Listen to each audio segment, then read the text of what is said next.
नवारी गांव में ईरान के सर्वोच्च नेता अयतुल्लाह खामनेई के समर्थन में रहबर रैली आयोजित की गई। इसमें प्रदर्शनकारियों ने एहतजाजियों ने अमेरिका और इसराइल के खिलाफ नारे लगाए, साथ ही गजा हत्याओं की निंदा की। इनिशिएटिव नौगाम मैं आपका खैर मकदम करता हूँ। ये आप जो आज का ये जुलूस देख रहे हो, ये इनिशिएटिव नौगाम सोनावारी के जो यूथ है उन्होंने ये सेट किया था। आज ये बेसिकली जो जुल्म और बर्बरियत अमेरिका और इसराइल की तरफ से बार बार देखने को मिल रहा है, ये बेसिकली उसी के खिलाफ है। जो ब्लड शेड जो फलस्तीन के अंदर या जो गाजा के अंदर, लेबनान के अंदर या मुल्क के ये ग्लोबल लेवल पे जहाँ पे भी जो बर्बरियत और जुल्म चल रही है, ये इसी के खिलाफ ये सरापा एहतजाज जिसमें आप लोगों का बहुत बड़ा हुजूम देख रहे हो इलाके नौगाम सोनावारी से।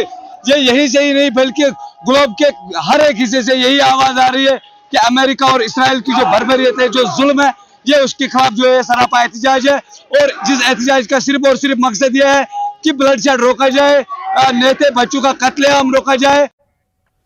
कन्हैयालाल हत्याकांड